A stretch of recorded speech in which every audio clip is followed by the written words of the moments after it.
time in a long time. But when we were side by side, beast mode, no one's blocking our way. These other guys tried it, but them man ain't got the skills of Braden and Davey, brazen and raging, bringing you the thrills and spills. Right here in full gear, about to blow up like TNT. Us man are too sweet, Brady DVP, the BDElite. Right here in full gear, about to blow up like TNT. Us man are too sweet, Brady DVP, the BDElite.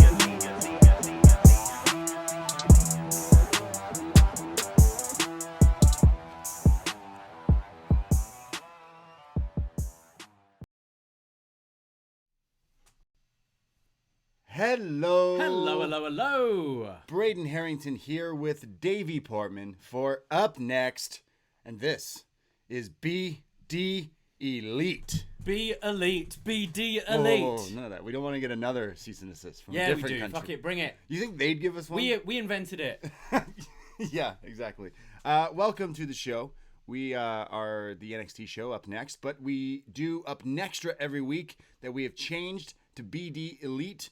And if you're listening to us or watching us perhaps on twitch.tv/upnextpodcast, we go live after NXT every Wednesday night around 10:15. But going forward for a little while, we're going to be doing our BDElite shows live on Twitch around 1 p.m. Eastern time on Thursdays. So come check us out and hang out with us.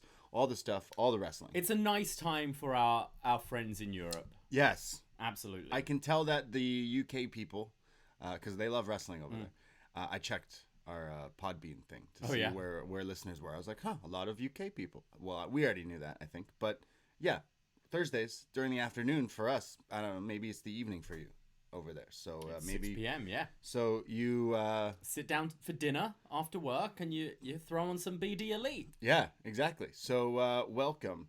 Last night we talked about NXT and we both thought it was a pretty good show. Yeah, I really liked last night. I thought it was very solid. Solid week of wrestling. Solid night of wrestling for NXT. They got the whole Dusty Cup going on. As predicted, Timothy Thatcher, Tommaso Ciampa, they seem to be a team.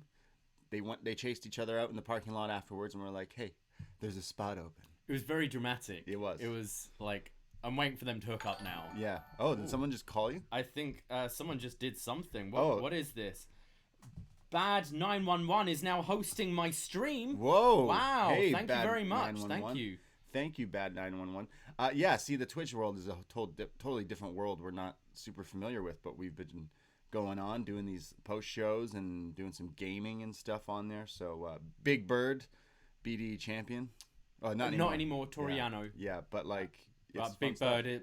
He'll have another go at it. Yeah, probably. If Jordan has anything to say about it. Oh yeah. So what's going on before we jump into some NXT? What's going on? What's going on in our exciting lives? We stayed up way too late last night. For no reason. Considering we're not really partying or anything, it was just we just stayed up late. We watched some Florida Georgia line. Yeah, I had to convince you that Tyler Rust from NXT looks like this guy. He doesn't really, but like he just dresses like him. What was the other guy I put on right at the end of the night? I'm trying to find his name. Drake White. Drake White. Yeah, we wanted some country. Yeah, I guess. We were reminiscing about just visiting Nashville. I like Nashville. Because I don't know how we started talking about Nashville, but we started going off about Nashville, and then I played some Florida Georgia line, which doesn't represent the country music people. Like someone right now. Also, the name is Florida and Georgia, and we're talking about going to Tennessee. Sure. Yeah. Well, they're like huge country pop, but then I played some Old Dominion, and then you put on some like Drake White. I've never heard of that guy, but yeah, I saw him in Nashville. I think Nashville or Memphis. Okay. I saw this dude. Yeah, there's something about the... What I liked when we were watching his thing, like we've got on our screen here, little plug, patreon.com/upnext, prowrestlingtees.com/upnext. Drake White just had paypal.com/Drake White, venmo.com/ It's like, what, you just want us to send you money? You mean we should get a Venmo? Why not? We're Canadian technically, so we don't have Venmo. We can't get Venmo or Cash App or send a Cash App. We can't get that. So we have PayPal and stuff, which is not as fun. But is it not? No. Is any of it fun?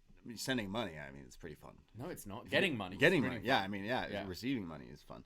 I think I'm in a Nashville mood because we're doing our Royal Rumble top 5 moments that's coming out tomorrow on the Patreon. But we've been watching so many old school Royal Rumbles. Like me and you have just been watching a few Rumble matches from history. And then we also have to watch the Royal Rumble 95 for Up Yours with Jason Hagholm out this weekend as well. So we've just been watching so many like old Royal Rumbles, and we keep seeing fucking Jeff Jarrett, Double J come he's out. in all of them. And the Godwins. yeah. And it's like, oh, Jeff Jarrett with the roadie and all that. And we even got to see Double J Jesse James when the roadie moves on to become that character. But that's why we're in the Nashville mood, I think. I'm always in a Nashville mood, Yeah? to be honest. You don't listen to country music, though. Don't tell me what I don't No, listen to. I don't listen to music full stop anymore. Yeah, It true. kind of work burnt me out from music. Right. That sounds really sad, but it's true. Wow. Like it stresses me out too much, music, I think a lot of the time. I was trying to convince you that like going to see a Florida Georgia Lion just drunk on our asses would be great. I'd see anything live. Yeah, at this point. point, yeah. Even see that Kid Drake that people keep going on about. Drake. No, I wouldn't.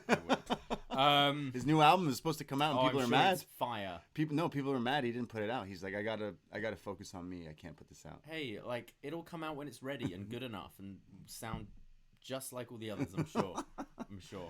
So, imagine Drake puts on this free concert, and everyone in the Toronto is invited. You won't go? It's free. Probably not. No. What? Why not? If everyone has vaccines. I don't like him. Oh, so you'd just be the one guy sitting at home. I don't know the words. Yeah, it would be great. Have a place to myself. You're sitting at home already. Huh? You're already sitting at home. Yeah, but I can like do what I want. I can do what I want. Yeah, no one will know because they're All all at the Drake concert. I think that artists, obviously, they're gonna want to make money when they come back and stuff. But artists have been doing at home concerts and stuff. But I feel like there needs to be some like big when the world's fine, like minimum 2 to 3 years here. The world's just gonna have the craziest like street parties, and everyone should just be fucking everyone. It'll be crazy. It would be great. Yeah. Yeah. Talking of artists. Yeah. We Oh. watched some Neil Buchanan late last night. Yeah, I Bit don't of know. Art If Attack. I don't know if anyone's ever heard of this artist named Neil Buchanan, but yes, we watched Art Attack, which was huge over here in Canada. Like the reruns just aired throughout the '90s. Obviously, he's a Brit, but when was this actually like made? Early '90s, right? Mid 90s. I watched Yeah. it. This was the kids' TV I watched. Yeah. As it came out. Yeah. So yeah, mid 90s, early 2000s. Right. He had an off day. I think the episode we watched. It felt like he turned up to work with a hangover and was like, I haven't prepared anything. He was busy So I'm at the gonna Drake make some concert. I'm gonna make some photo frames for who was it? Linford Christie, a duck, And Keanu Reeves. Keanu Reeves, made out of sponges. It wasn't that artsy. He just like cut up a sponge and stuck it around. It wasn't a that. picture. Yeah, it wasn't. That artsy. wasn't great. And then he made Boxes like did his big art attack with boxes. like Egyptian. His boss wanted him to stack some boxes, and he was like, "Fuck you, man! I'm gonna make a big art attack," and stole all the boxes Yeah. from this warehouse. Then he did droopy letters and Yeah, stuff. like he was blood like, leather- draw letters. a normal letter and then make it droopy. He taught us spooky. how to draw the Scott Hall gear logos. Yeah. In drippy letters. Yeah, it wasn't much of a. I didn't learn anything. It wasn't the best art attack from Neil. This is an art attack. This is an art attack. This is. Art attack. I think I could watch this guy. That was the opening to one of our very early shows. It's true.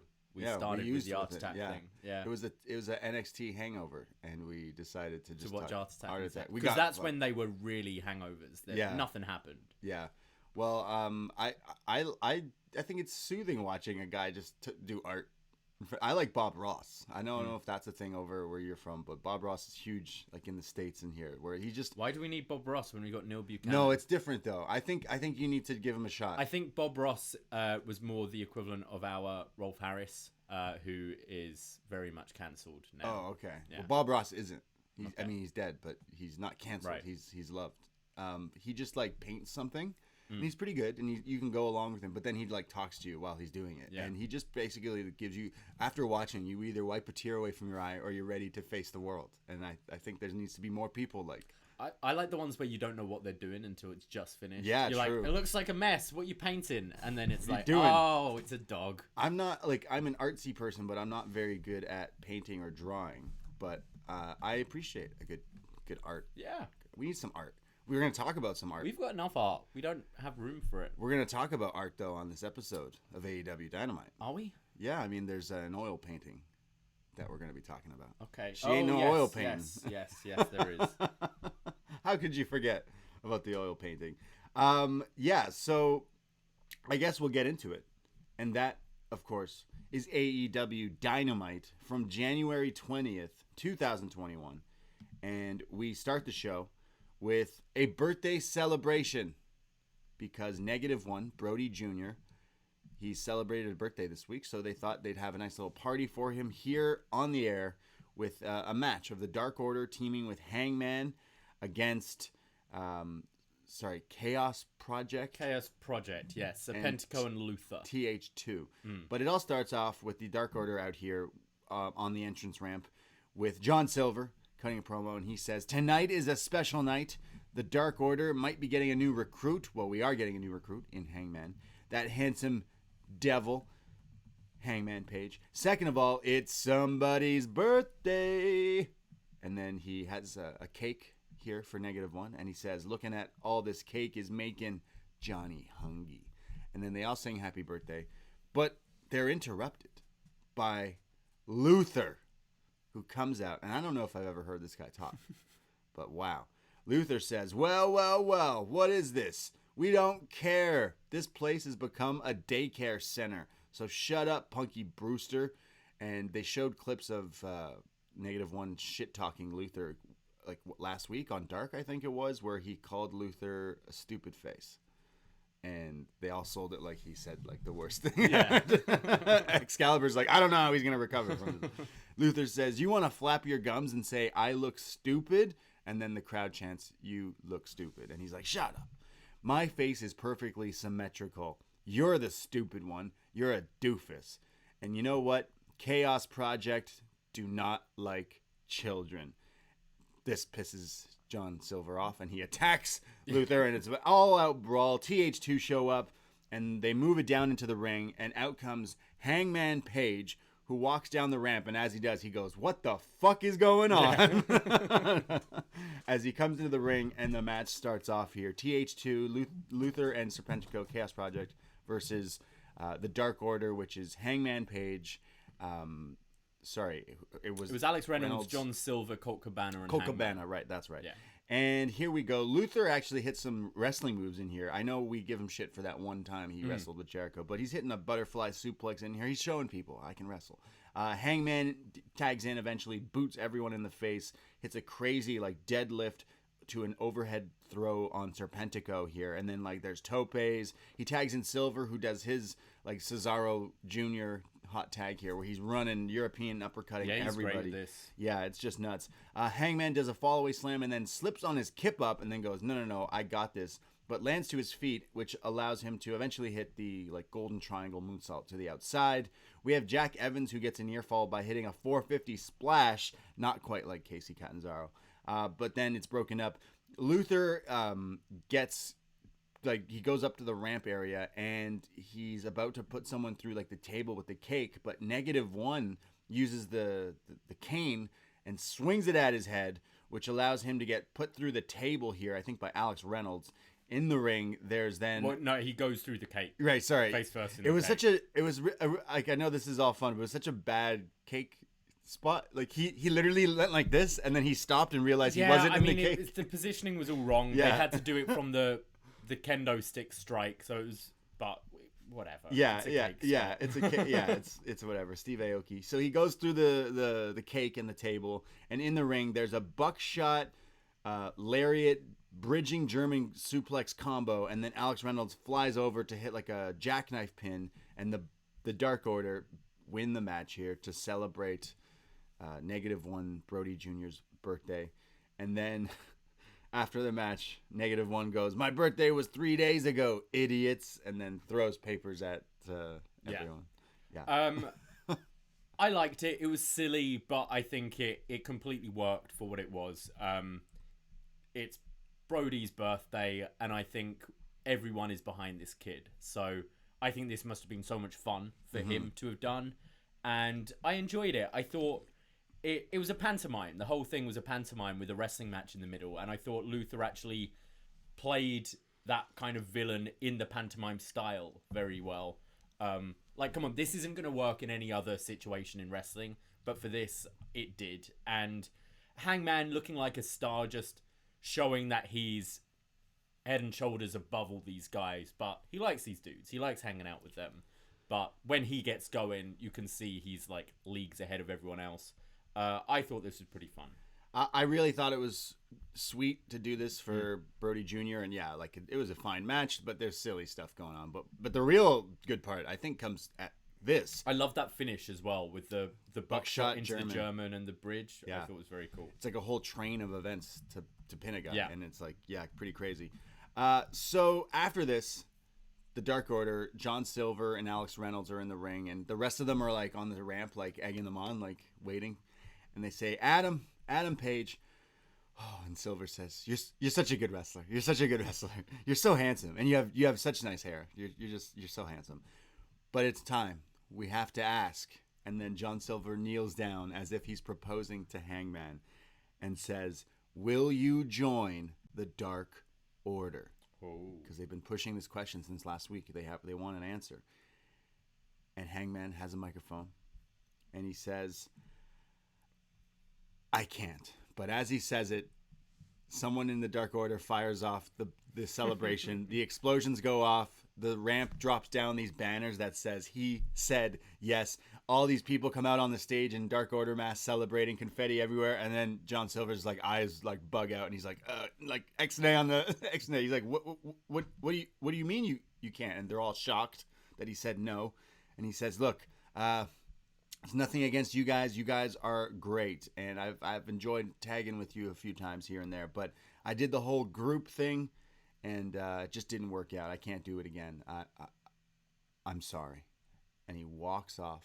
And as he's leaving, we had Stu Grayson out there with obviously a brand new bottle of Jack for Hangman, and he takes it off the table and he walks down a tunnel and leaves Dark Order just all standing there like heartbroken, left at the altar. Yeah. I thought this was great. I think it's building to him surely eventually palling up with them again. Yeah, who'd have thought it? If a year ago you were telling me we're going to want to see Hangman Page join the Dark Order, I'd have told you you're crazy. That's right. But I'm really enjoying this. I think they've managed to naturally just babyface Dark Order so well. I love that Brody. Do you want to slurp that any louder? Sorry. Yeah, you've got Brody Jr., who is basically just playing his dad now, which I think is pretty fun. In his jacket. In his coat, jacket and everything. And yeah, I think, apparently the room saying Page left through the heel tunnel. He did. As well. He went through the other side. Interesting. I think it's funny that they're using specifically John Silver. To me is so good. He's leagues above people on the mic instantly, and he's only been doing this like shtick for about a year, like under a year. So it's like just crazy how well he's improved. He clearly knows his comedy because I think he's taking things from things. I'm like, where do I know this from? And then I watch some comedy. I'm like, from certain movies and stuff. But he's spot on. And the fact that Hangman, the acting here was like, I'm sorry, and like he's genuinely he's been like burnt too many times. He doesn't trust anyone anymore. This was so everyone good. Leaves him, so he just doesn't want to be heartbroken again. It's true. We've all been there. I think he's the most relatable wrestler going. Last year, that was instantly that. Like the whole like he's drinking and his friends and there's whole issues there. Like it was so well done. But I feel it's got to build to eventually like what Hangman helping these guys win the tag titles or something like that. There's got to be some payoff we eventually get to. But I'm digging the story so far. I think that's where it goes. Maybe they go up against the Bucks eventually. And Hangman's got like the inside edge on that, or who knows. But it could be Silver and Hangman as challengers, or if they ever do these 6-man, the trios titles, maybe. There's definitely something there. But I thought this was so like set aside the match, but this actually after match segment was so well done with them trying to do the celebration, but then it's like faked out and he says no. But this was great. I think this is my favorite thing on this episode.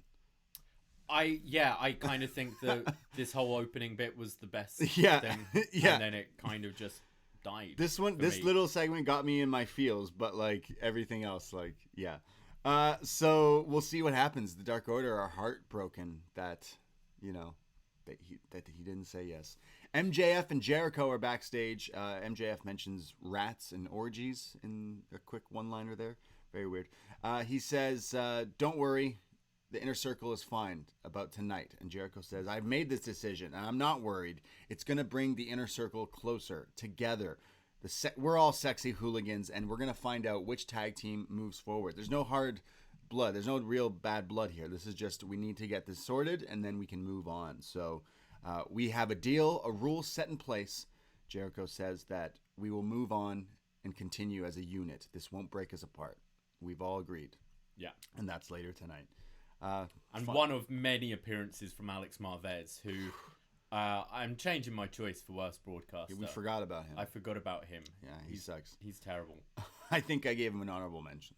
Yeah, he's just not commentary, though. He sucks. He's so bad. He's really bad. I think that's the joke. I mean, I think that's what they're leaning into, but I'm just so bad. Does this guy do shit backstage? He must. He's got to have another purpose. He's got dirt on someone. Because this isn't good. Remember when he was on commentary? He's so bad.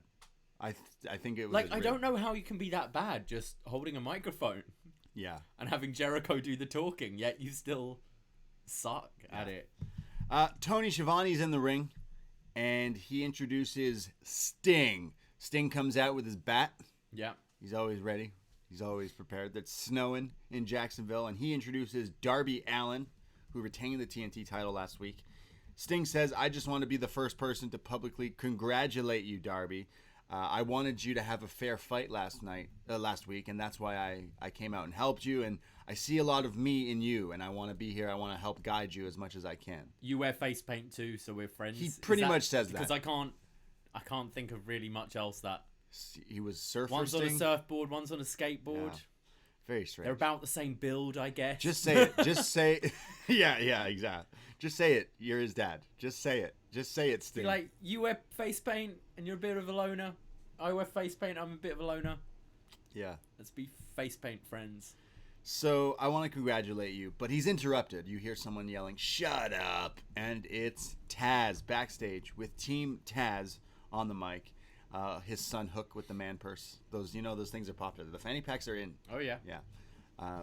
And he says, "You got lucky, Darby. You fight dirty. We didn't realize Sting was gonna use a belt to tie around and hog tie Brian Cage there. You're dirty. You're street fighters. You're disgusting, and we won't stand for it. We're a bunch of street fighters here." And Ricky Starks steps in. Clearly the street fighter of the group. It was very deliberate because you've got Hobbs there looking mean, Cage looking mean, and even Hook, like as a kid, like in a hoodie, is probably more street than Ricky Starks. But I love they have Ricky Starks in his nice shirt, waxed chest, a nice shirt, chain. Yeah, and he's like in his $500 glasses. He's like, "I'm a street fighter." So yeah, maybe Ryu or Ken. They say that we'll fight dirty to match your dirty because we're not done with you. We're not finished with you. And they challenge them to a match. Now, this is where it gets a little gray here. It's like, well, wait a second. Are you challenging Darby to a match, or are you challenging Darby and Sting to a match? Because it sounds like he's challenging them both. And then Darby ends with, well, be careful what you wish for because you just might get it. Yes, I feel like we're getting some sort of tag team street fight involving Sting. What the fuck? Yeah, I hope so. I mean, they said he's going to do cinematic matches. Is this just going to be Team Taz against Darby and Sting? In a street fight? In a cinematic street fight? In a street fighter match? Street fighter match? Maybe. This is weird, yeah. I know if you've seen Sting, like more so I guess the TNA days, he does a lot of crazy, stupid, hardcore matches, like gimmick matches. So, I mean...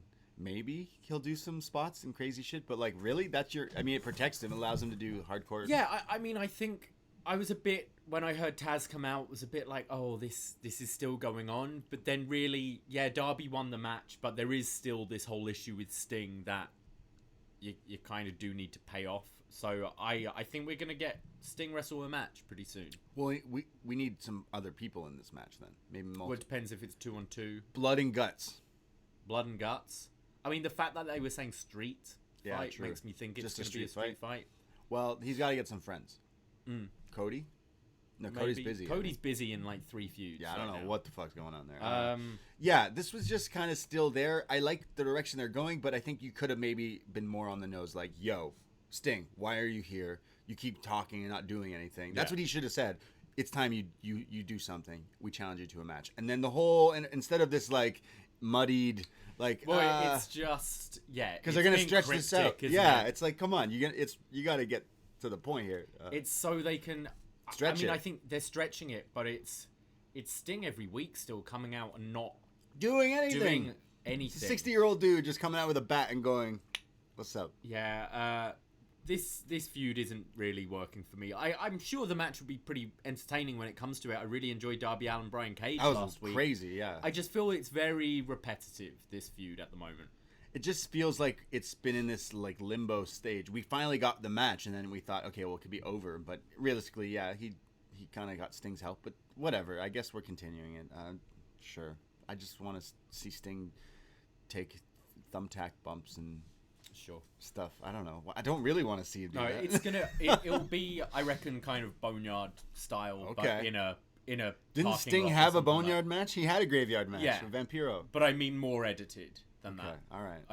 I'm thinking the AJ Styles Undertaker match. I reckon that's what they'll probably go for with this street fight. That would make sense with the Sting character. It baffles me that WWE did not go with that direction. That's the easiest way you could have ever delivered on that match is Sting Taker Cinematch. But it's too late now, so now they'll do it here with Sting doing these things. But yeah, just no more coming out with the bat and doing nothing. Do something. I want to see you fight. We go to the Young Bucks, and they are somewhere in Florida because they're entering Kenny Omega's house. They show up to Kenny's house, and they're welcomed by Michael Nakazawa, who looks like he's like a guy from the Apple Store. He's like, "Oh yes, welcome." One of the geniuses. Yeah, welcome to Kenny Omega's Genius Bar, and he's got an iPad and everything, like in a nice polo shirt. He's like, "Hello, yes, welcome." They then go into his house, and they're looking for Kenny, but Kenny's not there. And they go into his living room, and we see an oil painting, and it is of Kenny Omega and Don Callis, both shirtless with like an 8-pack abs. It basically looks like an ad for a male strip club is what this painting looks like. And the proportions of the head to the body look very like this AEW game's gonna be. Kenny again with this huge Giant Gonzalez chest with his little head on top. Sure. Yeah. I mean, I don't know if I can talk. We have a painting of Kenny in our house, and it's Kenny as Jesus. So, I mean... He's not topless, though. Yeah. Next to Cyrus. No. Yeah. The jackal. So the Bucks are laughing at this painting, like, what the hell is this? What is going on here? And Don Callis shows up behind them. This is all in Kenny's house. Nice house, by the way. Looks like it could be Don's house. He says, "Hey, you like what I got Kenny for his birthday?" And they're like, "Birthday? His birthday's in October." He's like, "Yeah, well, it's never too early to give your friend a birthday gift. You guys know all about that because you were his friends for so long." Well, look, Don, says the Bucks. We've been looking for Kenny. We want to clear some air. And he's basically like ribbing them a little bit. And they're like, "Ribbing us, eh? Like last week when you ribbed us when we thought we were in a match." And he's like, "Look, I'm sorry. Just things are changing. Kenny's life is changing." And they say, "Look, we can't get a hold of him. He's not answered our calls or text us back or anything." Well, he changes his number a lot. We change his number, and he's just a little busy. He's like, keeps on getting these marks calling him. Yeah, he's over it. So the Bucks are kind of mad, and Don Callis tells Michael Nakazawa, who goes, I think he says Naka-san, says, go to the dungeon. Take Alex Marvez. Yeah, Alex Marvez is just here. Oh, I actually found this pretty funny. What the fuck? Because all of them at some point were like, "Why are you here? Alex Marvez, why are you here? Why are you in Kenny's house?" And it's because I think that doesn't Tony Khan always want to try and explain why there's a camera somewhere? I think he said something about he doesn't want the fly on the wall kind of things. Yeah. He wants there to be a reason. So here it's investigator Alex Marvez with the hot scoop. But the Bucks were like, "Alex, what the fuck are you doing just hanging at Kenny's house?" Don's the same. I did find it quite funny. So Naka-san takes Marvez to the dungeon room, which I find funny that a Canadian wrestler has a house that has a dungeon, which has a wrestling ring and apparently wrestling room, training room.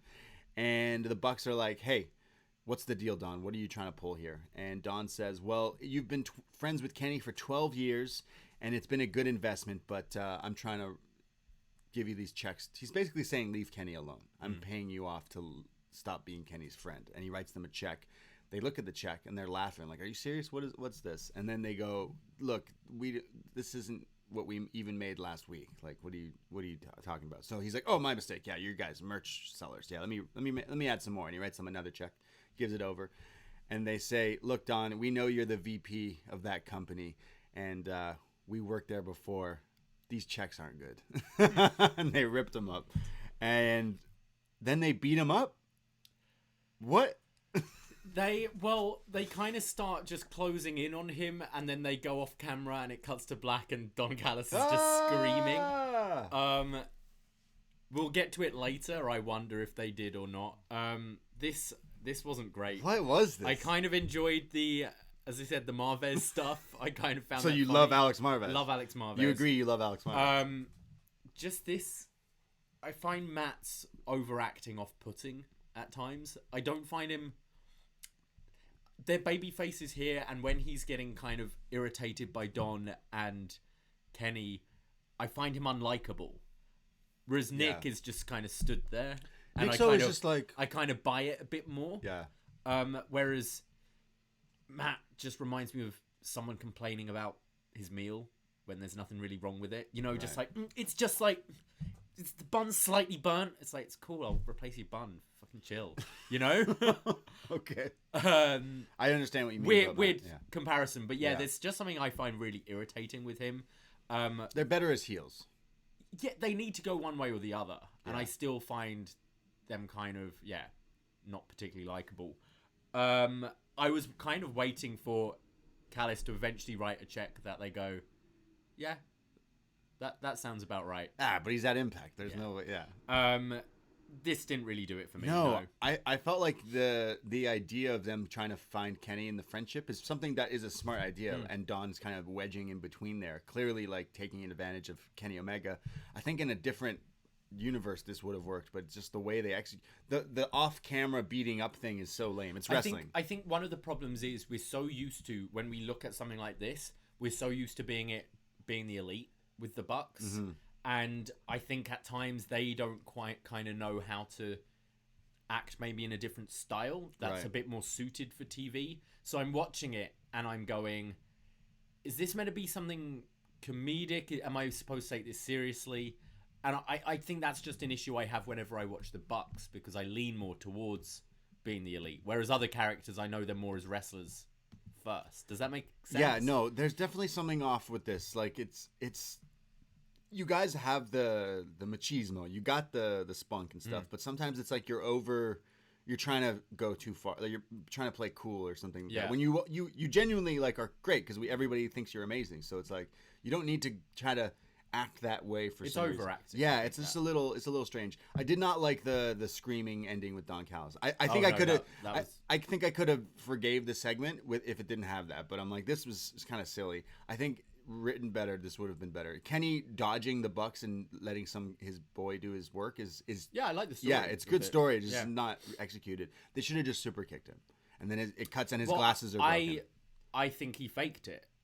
It was all off camera, right? And he knows where the blind spots are, I guess, in the house, because he's like backing up, and then he's going, "Oh no, leave me alone." Okay, yeah. Because it's very clearly makeup he's wearing later. Yeah, okay. And you go, right, well, is it just a bad makeup job and the Bucks did beat him up, or is he trying to get Kenny? That's what I think. He's fooling Kenny. Oh my goodness. Yeah, very strange. But wait, there's more. Well, first we gotta get a painting made like that with me. No, we do not. Me and you. Okay. Put it outside the house. Just outside. People come by, they go, "Whoa, these two live here." I'm gonna come in there. Pretty Peter Avalon. Oh yeah. Yeah, we got this match. Yeah, well, we got a whole show. Pretty Peter Avalon. Do you know this guy? He was Dark a lot. Yeah. He was the librarian. And now he's pretty. Now he's very pretty. Yeah. And he's the guy who's been hanging out on the bed in the crowd. Yes. He's so pretty. With his martini glass. Yeah. Are they the bendy martini glasses like yours? They could be. You know. He might be a Hans Zimmer fan too. They might be a Hans Zimmer. Martini glass. Pretty Peter Avalon comes out. He's so pretty. He's going up against Cody Rhodes, who still comes out to that. He comes out to his normal entrance, but then the theme turns into the Snoop Dogg remix. It's mixed so badly. Yeah. So badly. It's so jarring, and then they just suddenly turn downstate up a bit when it gets the chorus. I always turn downstate up. Yeah. It's done badly. Yeah, it's just strange. Like, as a music guy, I'm like, it's not that hard to make it all flow. I've made better shit, like, and I've never been... It's literally like they're taking the thing they made and then putting it over there. It's like, I think even if it was... I know it's supposed to be Snoop Dogg and stuff, but the Snoop isn't... It's not a good Snoop verse. Just play the beat, maybe. I don't know. Like, it doesn't fit in. No. Yeah. Not as good as our new BDElite theme. Absolutely. Yeah. Which some people heard here on the show. They did. So... Pretty Peter Avalon is going up against Cody. On BTE, they have Peter Avalon quite on often. And a few weeks ago, they had the joke where it's like, oh, I get it, because, like, you're pretty because, like, you're not pretty. And he's like, yeah, that's the gimmick, guys. Like, blah, blah, blah. So he's letting it be known, like, right. He's going for that direction. Bless him. Cody right away hits him with a crossroads. It's already over before it even began. But music hits.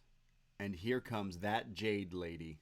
So this kind of was set up as like an unofficial time limit challenge kind of thing. Cody saying he beat Peter Avalon in under a minute and hitting the crossroads right away. It seems like he can do it.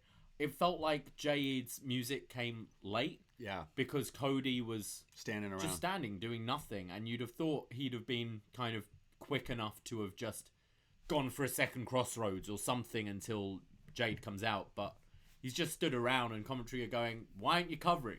Why aren't you covering? Covering, Cody. Out walks Jade. Yeah, it was strange. But Jade comes out, she's there, and the ref is distracted too, which allows Pretty Peter to get up and low blows Cody. He now beats up on Cody as this match continues. He eventually hits a superplex. He locks in a single leg crab there. There's a spot where he goes for like a leapfrog, but he kind of fucks it up, and then it's either Cody almost falls on his knee here or something.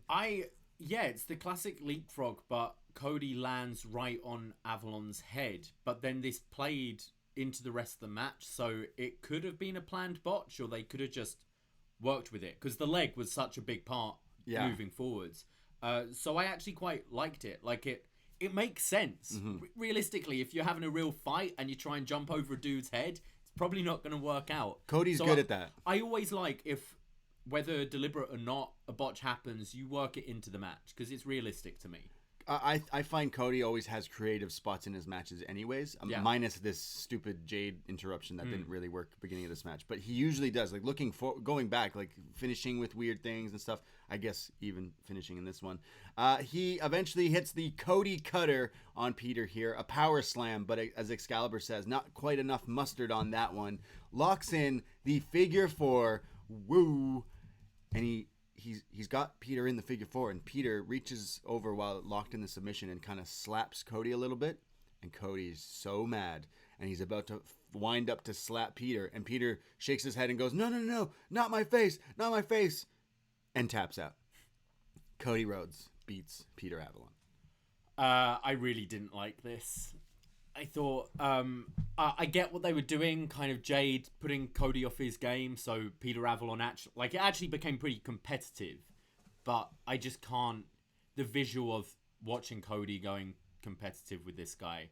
It didn't work for me. It didn't work. And then Bush League. And then to actually give Peter Avalon enough where they're giving him hope spots. They've given him the low blow from the distraction, so you think, oh, they could be doing that thing where because of Shaq and Jade, Cody lost to this guy.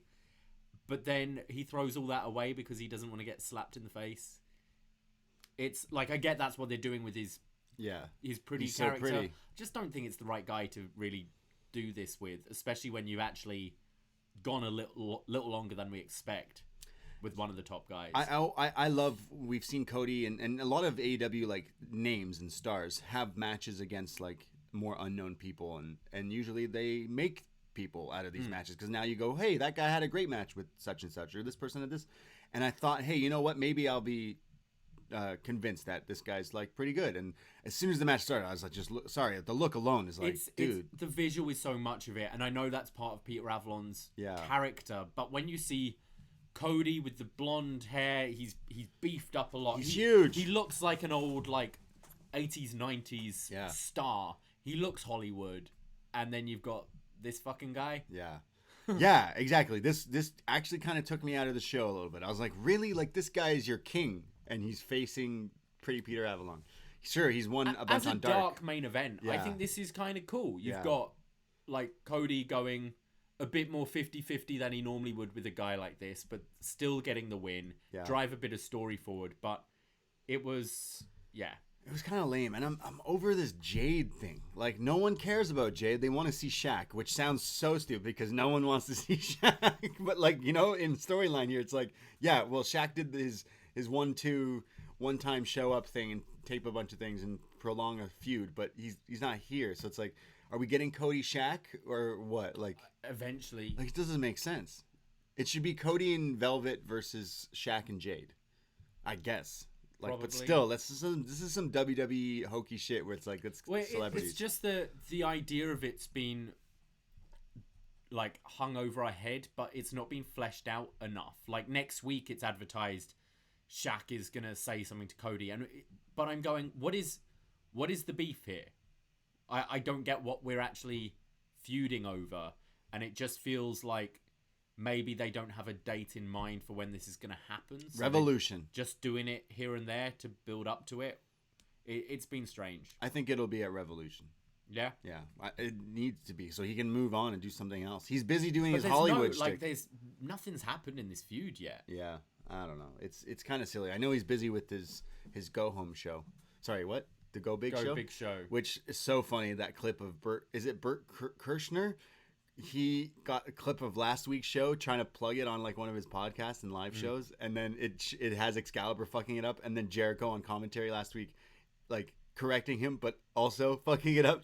I think Excalibur fucked up again this week as well. I think he may have done it on purpose for sure, because then the guy's like, what the fuck, and like, I'm calling Cody, and he calls Cody and stuff. But that guy has some great stand-up. So Cody's just become a WWE like Hollywood type guy. He's like, I'm a part-timer now, busy with my TNT shows. I think there's more story to be told with Cody maybe in the next half of the year, essentially. Because there's always going to be story with Cody, just not particularly fond of this one. Not the Jade Lady. I love the Jade Lady. I can't tell if I love or hate the Jade Lady. I needed to see her wrestle, I guess, because we have not seen It's weird because I think she's got a lot of presence, but she there's does. something about her promo that isn't clicking for me. Yeah. She's huge, too. Yeah. We go to FTR backstage with Don Cherry, Tully.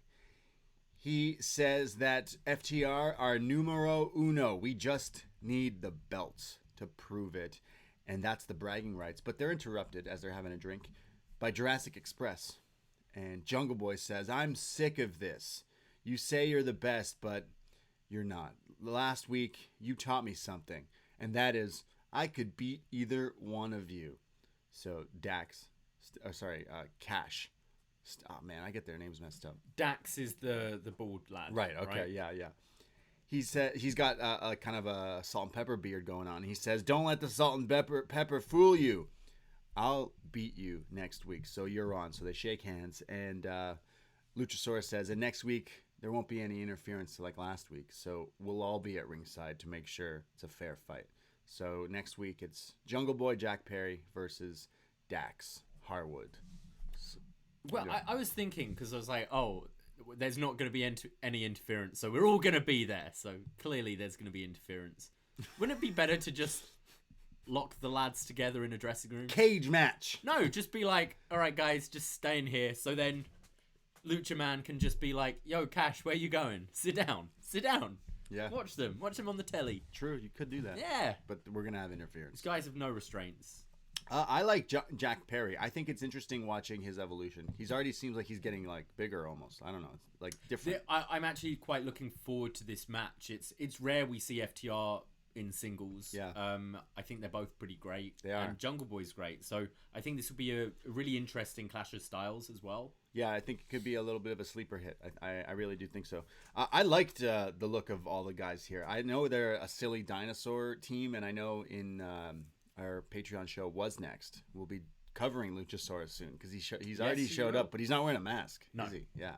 Very interesting. So that's next week. We have Jon Moxley. He is in action for the first time since losing the AEW title to Kenny Omega. Moxley comes down to the ring looking all fired up, jacked up, and he's going up against Nick Camarado. Yeah. Yeah, a newbie here. He looks like a caveman. Bruiser Brody type Yeah, look. got Bruiser Brody kind of look. Vibes. Yeah, got a kind of, unfortunately, like a Jackson Riker like face and build as well. Yeah, he's kind of a big boy here. Big yeah. guy. Right away, Moxley headbutts this guy, and they start this match. The commentary team are really pushing that no one in AEW wanted to take this match, and that's why this guy Nick Camarado, I'm gonna mess his name up a lot, was like, yeah, I'll do it, because the kayfabe wise, everyone's like, we know Moxley's pissed off, so nobody wants to get in the ring with him, but this guy did, and it cuts to Dustin and QT like ringside, like supporting this like new up and comer, and some of the Twitch chat are saying that he was let go from NXT in the past year, so there's another jump over here. Nick Camarado? Yeah, apparently, yeah. Okay. He's a big guy.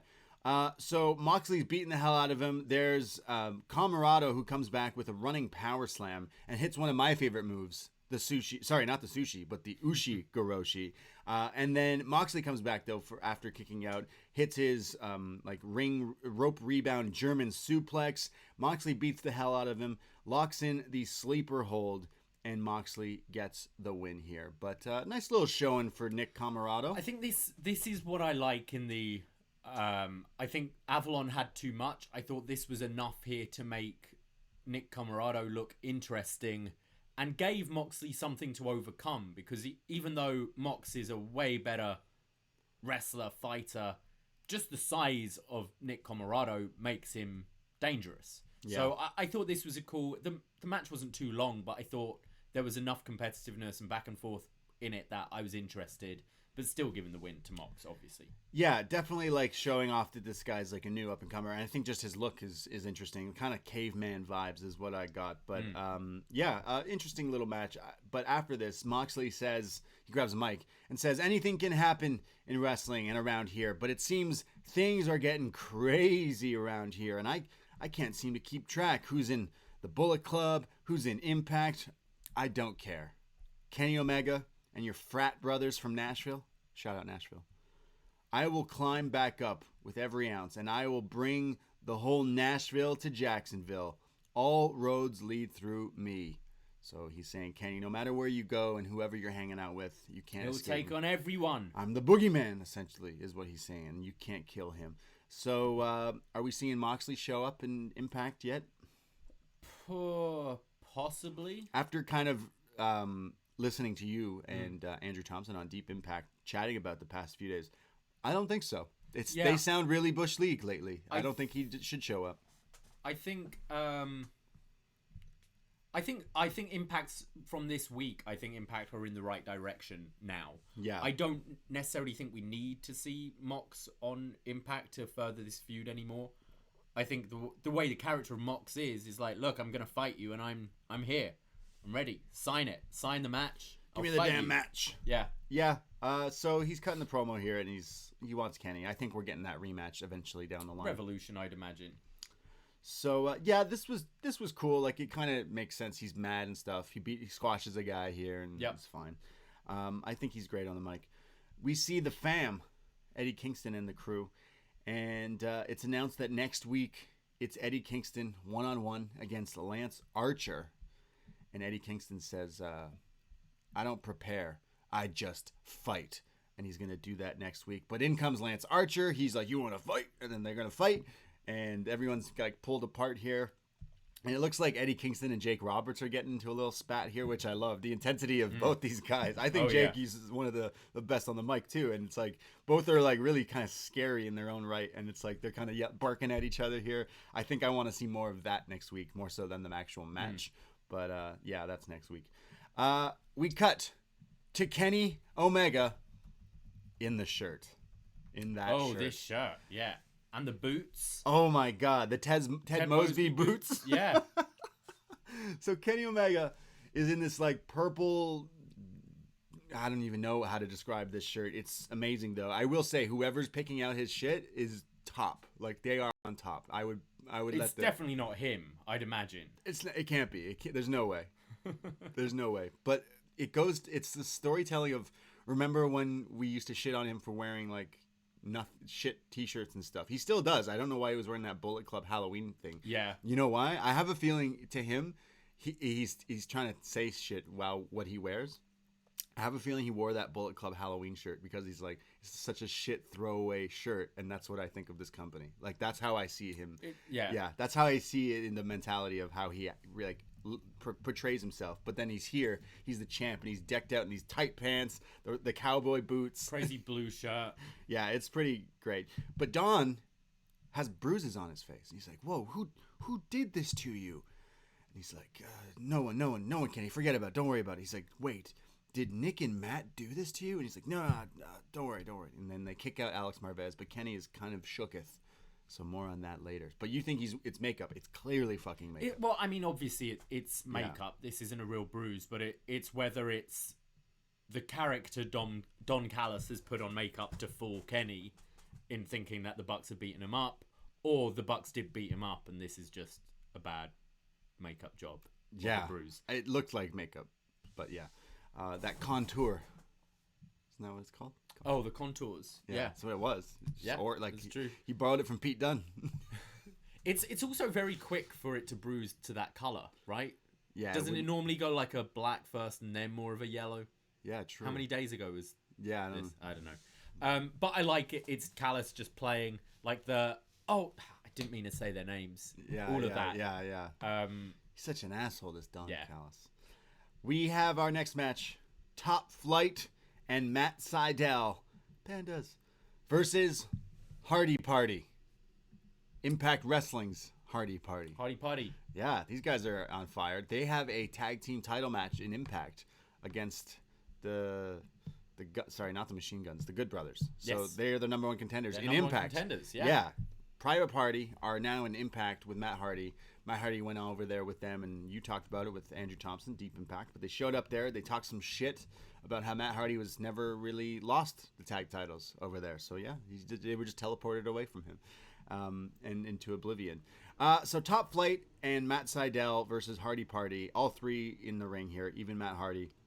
We're seeing a bunch of flippy shit, I'll call it, from both sides here. Obviously, both teams, Private Party, when Top Flight got signed and they started putting on some matches and their promos were like pretty green, but like all right. Private Party were sweating.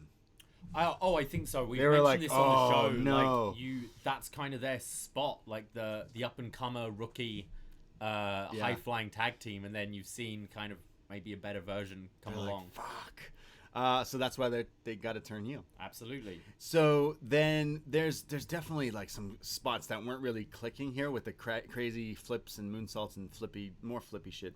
And JR on commentary totally does not like this. No. He's so quiet. And then he goes, they're like, oh, Excalibur's like, I don't know who the legal man is. And JR just goes, doesn't matter. Doesn't matter. This is a runaway train. But like the way he said it was not like, this is a runaway train. This is a runaway train. They're just doing whatever they want. Yeah, he was not. I actually I find that in general with tag wrestling at the moment. I think the Lucha Bros are very guilty of this. It's not just these young guys. Yeah. Like so often, these tags just kind of fall apart just so they can do all their shit. Yeah, this was one of them. There was some cool stuff, but it was definitely lost for a little while here. There's a spot where there's a triple leg crab from the baby faces, and then there's like some high angle cross bodies from people are flying all over the place. Darius hits a crazy Spanish fly at one point for a near fall. There's then suicide dives and topes from Top Flight. Then they hit the world's greatest tag teams, like the move where Shelton and Charlie Haas used to do. The guy jumps over onto the ropes. Yep. Never really know how that like hurts that much, but like all right. Matt Hardy comes in. He's hitting side effects on all three opponents here, and then this spot where I just didn't know what was going on, where Mark Quinn of Private Party does this like breakdance thing, but it was not really. Oh, this was so lame. It wasn't really a breakdance. He just like jumps, does the Michael Jackson like cross legs spin around, like kick behind him, and then did a roundhouse kick. I was like, dude, you're in your ring gear Tail is coat. tails. Yeah. I don't know if you've ever seen the movie Mystery Men. Shout out Mystery Men. Definitely need to do that for a review. I still have it on Blu-ray. But in this movie, there's like gangs in the movie, and one of them is the disco crew or whatever, and they're all like disco. And every time they like want to shoot you or fight you, they like do unnecessary like disco spins and shit. Like that's what he was doing. See it, like in Quen's head, he's like, "This is my The Rock elbow pad." Moment. Yeah, you know there's pageantry in wrestling. Scotty Too Hotty doing the worm, that kind of thing. And this is what he came up with. He does a spin and then awkwardly does another spin to hit the kick, and it's like, dude, maybe what? it'll catch on. I hope so. He needs to work on it. So he goes for that move, but I literally wrote, "What the fuck was that?" Yeah, it was lame. But while this is happening, the ref is distracted on the other side. Isaiah Cassidy brings in a steel chair and then smacks one of the guys off the top, drops him down, which allows Quinn to hit the shooting star press. They have a look, so Quen kind of looks at Cassidy at first like, "Oh man, what did you do?" And then smiles. They both share this smile, so yeah, all right. Yeah. I'll follow up on that. I like what you did there. And then they win the match. So turning heel here, Private Party, officially letting us know that they're the bad guys with Matt Hardy. He's definitely seeped into their brainwashing. I think this works. They kind of played the heel tag team on Impact on Tuesday. Weird, though, that they're going to go up against the Good Brothers, who are heel, obviously. But I think this turn is needed. As we said, I think with Top Flight around, these guys have kind of been afterthoughts. And I think even something like that lame spin works more if you're a heel. Yes, yes. It's like, oh, these guys are so annoying. What is that thing? Yeah. So I think this was the right thing. I didn't really enjoy the match, though, unfortunately. I thought it was quite sloppy at times. I was kind of with JR on this one. I know, how strange, but yeah, sorry, JR was kind of right. You need to have a flow. I still don't think a commentator should be so obviously shitting on what they're seeing. Yeah. But this didn't really work for me at all. Yeah, it didn't move the needle. I'd say this whole show kind of wasn't doing that for me. We go to MJF in the inner circle. He says, "Guys, tonight we have our match where all of us fight each other. But look, if I had it my way, this wouldn't happen. We are a family, and we need to be a family in order to succeed. So understand, I'm not a sociopath. I'm coming from a good place. I just want the best for the inner circle." And they're like, "All right." But Sammy's kind of like, you fucking. It's like Joe Pesci in Home Alone. Yeah, I really love this story, actually, because we know that MJF is going to turn eventually. But the longer they drag it out, the more impact it's going to come. And I love that pretty much all of Inner Circle, except for Sammy, have accepted MJF now. So once you eventually have MJF win over Sammy, and you can maybe have a little tag run with those two or something, and MJF is fully integrated, that's when you do the turn. And Sammy's going to feel even more stupid because he knew it for so long, was saying it for so long, and he won him over. I quite enjoy this. Yeah, that's definitely where they're going to go with this. I see MJF takes over, kicks out Sammy or something. But that match later, we go to our next match. It was originally supposed to be someone else here. Nyla Rose, I think. I forget who was supposed to be in this match against Layla Hirsch. But it's Layla Penelope Ford. JR on commentary. Yes, Layla Hirsch is 4'11", in case you're wondering. Yes. In case you're wondering. JR just loves to mention short people. Yeah. And now we have this match. Ford versus Hirsch. And we forgot to mention that Penelope comes out with her fiance, Kip Sabian. Mm-hmm.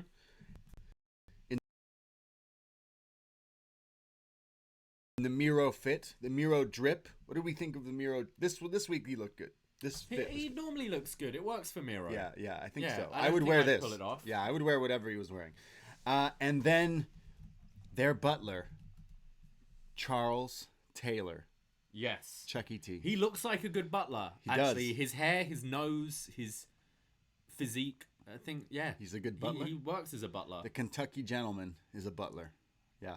Charles Taylor, and he's not happy, but he's in his like tuxedo. What do the butlers wear? Tuxedos? What are the butler with tails? See, it makes sense for his suit to have tails, not Mark Quinn. Is he a fucking butler? No. Yes. So, But he loves partying. Like, so much don't you wear tails when you go to the club?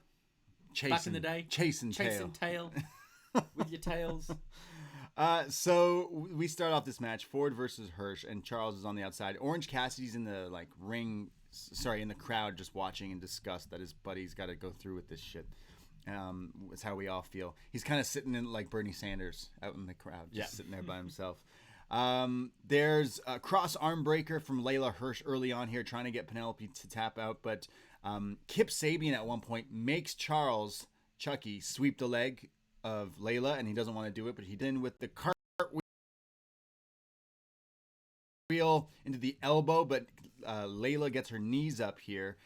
This match kind of falls apart a little bit for me too here. It was a little lost and a little like, okay, go through the motions of what we're supposed to do, but without like actual like a flow, I thought.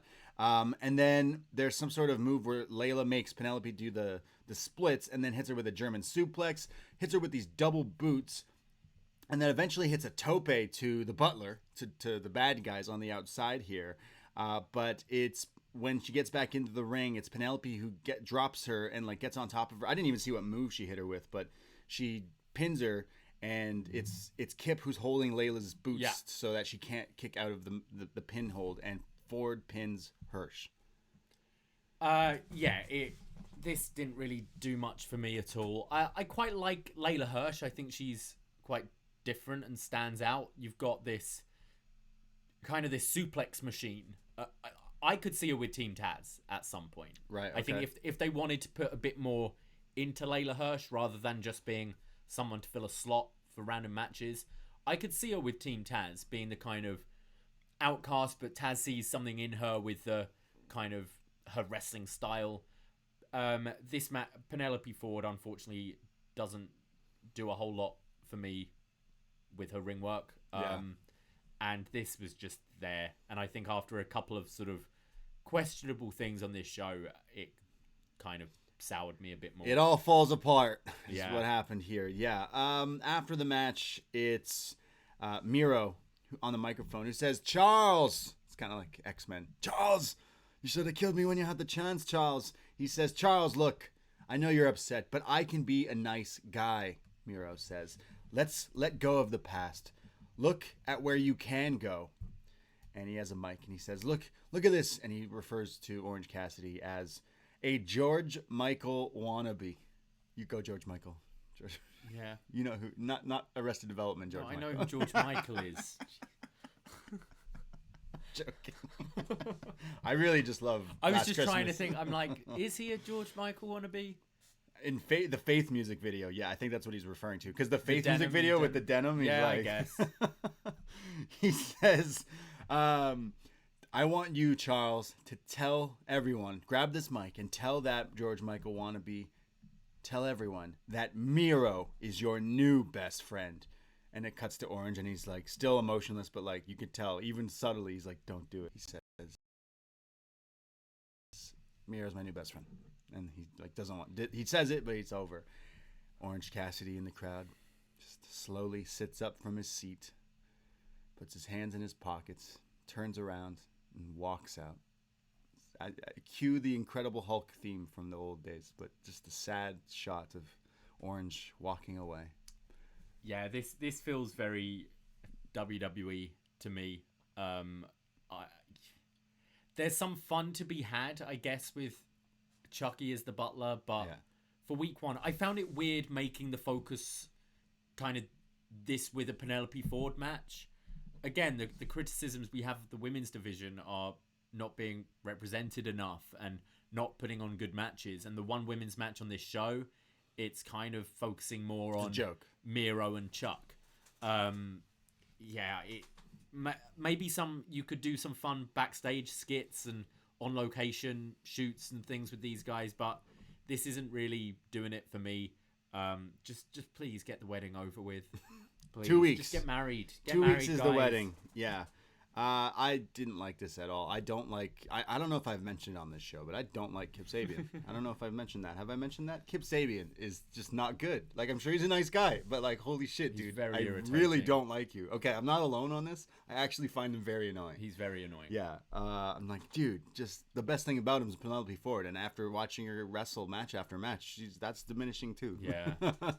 I want them to be good. I think there's something that could work here, but it's just totally not. I absolutely hate it. The best thing about this was not even Chucky T in this thing. Just the shot of Orange walking away, the sad Orange. I just want Miro to be like at the wedding.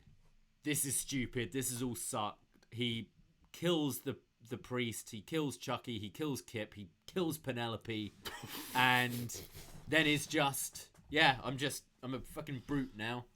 Fuck Twitch. The Twitch brute. I guess we'll see what happens at this wedding. We have a backstage segment where it's the Good Brothers and they're attacking Penta. They're attacking him, taking him out, and Kenny's there. He's beating the hell out of him. He starts beating him over the head with it. Busting him up, and he's holding the boots there in his tight pants. And, So what's going on with this? Because I'm seeing that maybe it's a way to take Penta out of the match next week, so it won't be Moxley and the Lucha Bros against Kenny and the Good Brothers. Was this actually Pentagon? This wasn't Pentagon. This wasn't? No. People have shown like the photos and the tattoos not being there What? and stuff like that. Oh my god. This was a guy just playing Penta. What? Yeah. No, come on. Yeah. I saw rumblings of it on Twitter, and I was like, wait, that can't be right. But like, why would you get him in for this, really? Yeah, it's but a wait, dude in a mask who wears long sleeves and gloves. Like, well, I'm confused because they announced Mox and the Lucha Bros against them, but they announced Mox, Pac, and Phoenix. Okay, so he's taken his spot now. Okay, right. Okay, well that's fine. I hope Penta's all right. Disappearing off TV here, but I didn't realize it wasn't Penta because I'm just like, okay, they're beating up Pentagon, but like, cool. But then I was more focused on the boot when he's holding up the boot, like, I fucking killed him with this boot, Yeah, I can get over that. It's not Penta. It's fine. They needed to write him off for whatever reason, and we still got a match that sounds like it would be pretty good. Well, it's also next week. Well, wait a second. That's at Beach Break? Sorry, that's not next week. That's at Beach Break? Yeah. Okay. I think that's the main event of Beach Break, which is that 6-man tag. Kenny and the Good Brothers versus Pac, Ray Phoenix. That's right. Yeah. And Moxley. Next week, it's the Good Brothers teaming with the Young Bucks to take on the Dark Order. So that's very interesting. That kind of prolongs that, what's going on with the Bucks and them. So there could be some fishy things going on. If maybe that match actually won't happen, or something like walkouts, or who knows. And they've also have Beach Break, Thunder Rosa versus Britt Baker. And they're going to have this Battle Royal, Tag Team Battle Royal. They love Tag Team Battle Royal. Battle Royal. They just do. And the winner of that gets to face the champs at Revolution for the tag titles. So much going on at Beach Break and stuff. So, and they announced a women's tournament as well, which seems that it's going to be crowning like a #1 contender worldwide tournament. Yeah, they had the flag of Japan on this picture as well for this bracket. So maybe we're getting some of the Japanese talent back. Riho, Emi Sakura. I saw Emi Sakura tweeting last night saying she's in. She wants in. She wants in? Great. I've missed her. Yeah, I know you have. Isn't she? Ayo! Wow. I forgot that was a thing. What about 2020 was a bad year. Fuck, you know who I miss? lacked Emi Sakura. You love Emi Sakura. I miss Aladdin pants, genie pants. Oh, Yuka Sakazaki? Yeah. Was that it? I don't want to. Someone in the chat's going to let me know who that was, but you know who I'm talking about. She's like the big poofy pants. She's crazy. She's great. Yeah. You know who I'm talking about. Yeah, I know who you mean. She's awesome. I just said her name. Yeah, I think that's her name. I don't remember her name. Someone will let me know. So that's all happening. I think maybe that's pretty good. Get a tournament. We need a new champion. I'm sorry, Riho, but I'm sorry. More women's matches just Hikaru. on the show, or is this all going to be on Dark and a separate YouTube show like last time? It should be on this show. It should be. Yeah. As much as their women division's a mess, this could somewhat go in. I want Statlander back. I think if they can like spread the vets amongst the like greener talent there, it could be fine. Yeah. It's Yuka Sakazaki. Yes, You were right. I was Yeah, right. yeah. Magic Girl. Someone says I love her. Main event time. It's the Inner Circle versus the Inner Circle versus the Inner Circle. It's the Sexy Hooligans, or MJF and Jericho, with their new theme song. It's MJF's theme intro, but sped up a bit, mixed in with Judas. Was this mixed better than the Snoop Cody track, which is a real track? Yeah, It was, wasn't it? yeah. Whereas this was literally just fading the two over each other and sounded way better. I guess MJF's easier because it's just a beat that goes underneath.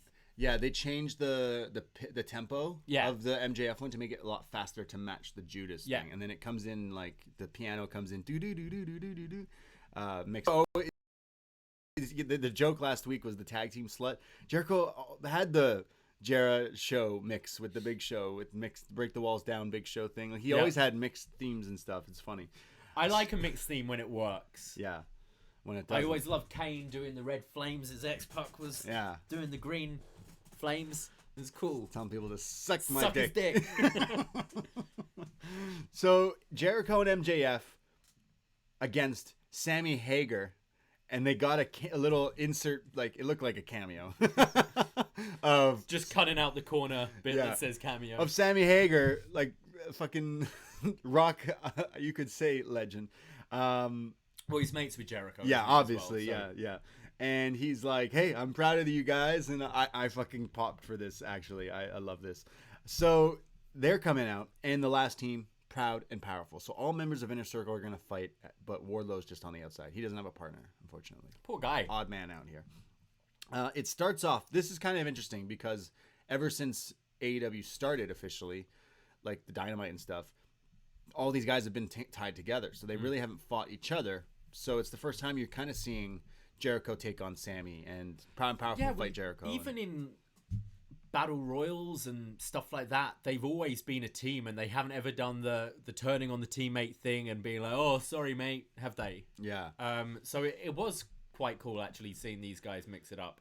MJF is in, but he's like, no, Jericho, you can start. So Jericho's in, and he's wrestling Sammy here, but Sammy's kind of bringing it to Jericho here, which I like. Sammy has this like chip on his shoulder, like I got to prove thing, Yeah. and he's like just on fire, beating up Jericho. Proud and Powerful tag in, and now they're beating up on Chris Jericho, hitting double team moves on him, and everyone seems to be fighting. Hager beats up Jericho. Everyone's beating up Jericho, and Excalibur's like, am I the only one to like real, or is it Tony who's like, he hasn't tagged in, he's not tagging in, but finally MJF tags in, but he's taken out by Hager with this huge like spine buster, and Sammy comes in to hit like a standing shooting star press, goes for a shooting star to the outside, lands on his feet, but super kicks Jericho. There's then Proud and Powerful who are hitting like topes and conhilos and all sorts of stuff. There's then this crazy poison Rana from Sammy on MJF, just spiking him, and then the Spanish Fly from the Spanish God. But Jericho, I think, goes to, and it's Hager who kind of puts a stop to that. There's then another standing star press, but Jericho now is up and goes for the lion salt, and this is kind of a scary moment because he hits the lion salt, but did he really hit the lion salt? Conked his head on the way down as well. It didn't looked he? It very looked like scary. Yeah. So the lion salt, obviously, you're running against the ropes, and then you jump off the. He usually does the middle rope, and then moonsaults backwards onto the guy. He's done it since like days of him wrestling in Mexico, but obviously he's a lot older now. His body's a little different. We've seen him do this so much though recently as Yeah. well.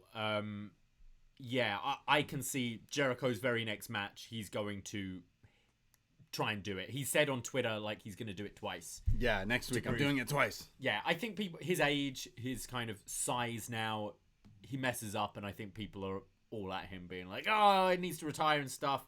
Mistakes happen. Yeah. We'll see. It's very rare. If he messes this up another time, maybe, but I think he'll be fine. It's very rare Jericho botches. Yeah. If you've ever watched It's true. Botchamania, I love catching up on Botchamanias, and it's very rare to see Jericho in that show. It's usually not his fault. Yeah. I remember, I think the one that I would say, when he swung that chair at Chris Benoit's head, you're just like, dude, you just fucking nailed him with the chair. But yeah. I kind of think as soon as he can't do this and has to retire this, Yeah. it's like, oh, Jericho, it's over now. You can Do still you know what that. I mean? It's He still got that drop kick out in the corner. yeah, I guess. So that's It's why he such changed a his move. staple, though, isn't That's it? why he's got just an elbow. Yeah, it's easier. Yeah, he realized that. Well, like, what's like all these kids gonna do when they're older? All the wrestling we watch now is all flippy shit. Casey Catanzaro. Yeah, what's Casey Catanzaro? When she's 50. She'll still be doing it, I think. Yeah, she'll still be doing the WTF. There'll be another rotation in it. Yeah. She just lands on whatever each time. See what happens. Flipping in the air. I'll just tuck and roll. So Jericho kind of bumps his head here, but it seems like he's fine. He does like land on top of him, but it's like, man, like yikes. So I know he's going to be practicing this one. There's then a code breaker on Ortiz for a near fall. Sammy hits this huge high angle swanton bomb, but it's broken up at 2. And then Sammy is about to hit MJF with the go to hell, the torture rack into the knee lift. But Wardlow gets up on the apron for the first time in the match, distracting him. He hits Wardlow with MJF, but MJF squirms out of it, rolls up Sammy, and uses the tights, and MJF pins Sammy Guevara, and Jericho and MJF are the new tag team going forward in the Inner Circle. Yeah. I found this quite enjoyable. I think Proud and Powerful are so underused. Like, why are these guys... And now they're not even the tag team with the Inner Circle, so what's going on? But just watching these guys, I'm like, I miss these two. Why are they not tagging more? Sammy, for me, was the star of the match. I thought he was fantastic. I find him so entertaining to watch. He's got the right mix of the high flying with the character work, but also he doesn't just rely on the cool spots. I think there is more to him. I love MJF as well, winning, and then he's been going back and forth on Twitter since, being like, "Oh, good try, buddy," and all that. Right. But he cheated on his own buddy. But like everyone, but it's in a circle. They all cheat. Yeah, like, everyone in this match was doing their shtick to everyone. Yeah. Like, the ring was blocked, the bat was blocked, but not getting roll ups and distractions like this. Sorry, but yeah, he's the heel. Yeah, I quite enjoyed the match. I was tired by this point. I didn't think it was a great show, to be honest. Me too. And I was pretty tired watching this match. I soon perked up to watch Art Attack after, but yeah. And Florida Georgia Line. But I thought it was a solid enough main event, and as you said, it was kind of cool seeing these guys mix up for the first time. I thought so. I really liked seeing Sammy wrestle Chris Jericho. I thought that was really cool. I see stars with Sammy Guevara, 100%. Definitely, and he's someone who doesn't need to do the 630 down the line in his career when he's older. Like, he has all these other... He's got all these other cool stuff. He's all these other stuff. I thought it was cool seeing certain guys go at it that we haven't seen. And him hitting his... It's not the GTS. What is the Feast Your Eyes move he does? Yeah. He hitting that on Jericho is a pretty big deal. It looks cool. Because Jericho and him were so tight for so long. And for him to do his finisher on Jericho... Also, Jericho's so much bigger. To actually be able to hit it was pretty impressive. So, yeah, obviously everyone's going to just talk about the line salt thing. But, like, I think going forward, as he gets a little older, he perhaps won't do this move as often. Yeah. Like, save it, essentially. Overall, I didn't really like this episode of Dynamite. No, I didn't. To be honest, I found it quite boring. The highlight, like I mentioned earlier, was Hangman Page and his emotional, "I'm sorry, I can't." It felt a little... going to the playbook this week.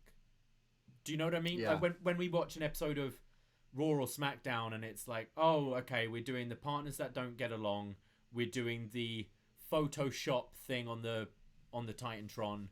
We're doing a butler gimmick. Like it all felt a bit like just, we got to write a show this week. Just do this classic wrestling thing and do this thing.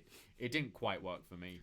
Brandon from New Jersey in the Twitch chat says that Chris Jericho is looking like Greg the Hammer Valentine from 1995. But also Chris Jericho is... Greg the Hammer Valentine from 1995. You could just say Greg the Hammer Valentine. He looks exactly the same. Brandon from New Jersey in the Twitch chat also says Chris Jericho was looking like Mama Fratelli from the Goonies. And oh my God, I cannot unsee it. I can just see it in my mind now. It's the old evil mob lady from the Goonies. Mama Fratelli. That's on point, my friend. That is on point. Overall... Yeah, I see it. Hey, you guys. At least it's not Sloth. I much preferred NXT to AEW. I think I have for the last few weeks, to be honest. I think NXT top to bottom has been more entertaining recently. It only takes a small thing, though, and AEW will be right back at the top, I think. I felt AEW didn't do a good job of kind of prolonging the story, continuing the stories and moving forward. As they've announced Beach Break, but I'm like, okay, but this week just was like a holding pattern here, where NXT is moving forward a bit more, where we've totally said the opposite in different weeks and stuff. But sure. I thought it was quite apparent that NXT had the better show for my liking, at least. Agree. We had the Fight Pit, which was like just all sorts of ridiculousness as well, but in a good way. But then I think it's that Lucha match. That's Lucha my House match Party. of the night over both shows, Lucha House Party It was. versus Imperium. Yeah. If you haven't watched it yet, I recommend it. Yeah, if it was you've got pretty good. 15 minutes, throw it on. Because nothing match-wise, I like the main event with the Inner Circle, but it didn't bang, it just didn't do it for me, I guess. The Inner Circle match? Like, it was good, but this whole episode kind of felt I didn't need to watch it. Also, I thought Jake Hager was good in this match. I didn't mention that, but True. I thought he had a really good hot tag, and I think maybe tag matches are more what I'm going to be interested in seeing him moving forward. Again, shame he didn't win, because I guess they're not the tag team.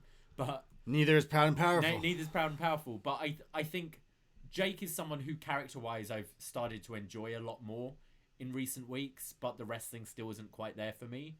And I saw glimmers of it tonight. I think it can work. Yeah, I'm looking forward to the Beach Break, and I guess we'll see that triple threat, the 6-man tag, which would be crazy for that. And then, of course, who doesn't love a wrestling wedding? Can't wait for that. Can't wait, yeah. Yeah. So also some other things is Private Party. They're going to be facing the Good Brothers at this next, I think it's the day before TakeOver Heartbreaker. Yes, okay, so that is the 13th. Yeah, that'll be a TNA like special where it's Impact Plus. Yeah, tag team title match there with Private Party and stuff. So who knows what other crossovers we'll have with Impact Wrestling. And of course, listen to Deep Impact with you and Andrew Thompson next week to talk all about that. Who knows will show up? Who knows who'll Private show up? Party. Yeah. Steel chairs. I imagine we'll get Private Party again. Yeah. Because they'd have been in this set of taping. But they'll be so heel why now. not? But they're Full heel now, yeah. Full heel, not just Matt being heel. Full heel. So we have that to look forward to. And we know the Beach Break is doing a wedding, and we're trying to put together our Patreon month for February. And we have some ideas about wrestling weddings. Top 5, perhaps. Yeah, moments of love. Moments of love in wrestling. So look forward to that next month as well. But that was AEW. That was us talking about it. Thank you for listening and supporting, whether you're here live on the Twitch or listening via the Patreon. The BDElite show, this show, will be available for free on the free feed in like 2 weeks. We're going to change it over and start airing it there on the NXT feed there. So, but doesn't mean you won't be getting some great shows on the Patreon. You'll always get the best shows on the Patreon. Yeah, this week we got Royal Rumble 95 review and our top 5 Royal Rumble moments. 2 different shows out this weekend, so look forward to that. So thanks for listening, guys. Appreciate the Twitch room hanging out with us on Thursdays. Check us every Thursday, 1 p.m.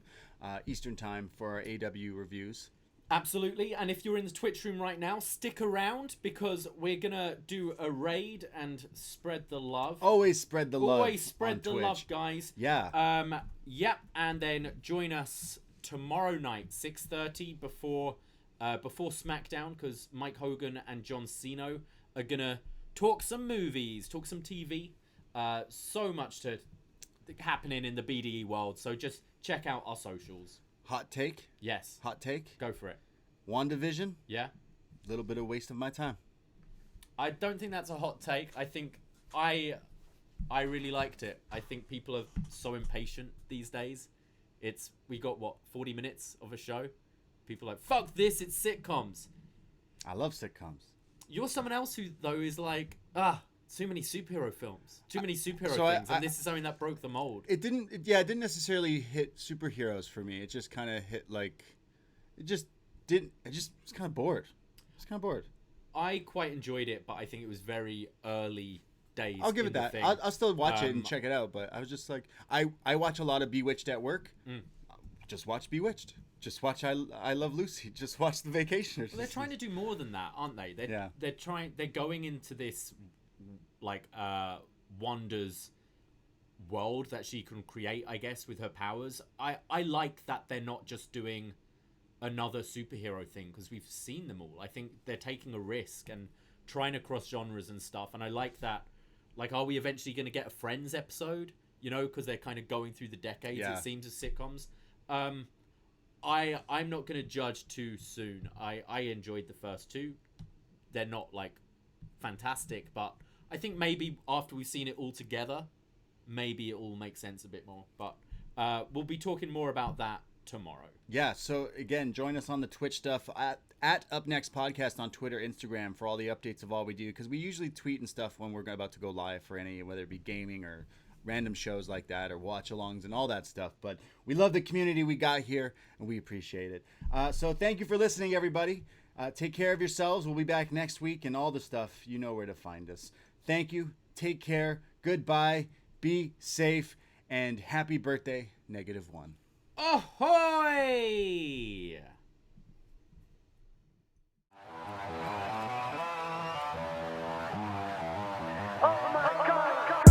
First time in a long time, but it seems like just yesterday when we were side by side. Beast mode, no one's blocking our way.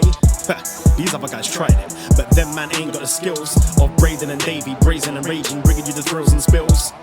Right here in full gear, about to blow up like TNT. Us man are too sweet, Brady DVP, the BDElite. Right here in full gear, about to blow up like TNT. Us man are too sweet, Brady DVP, the BDElite.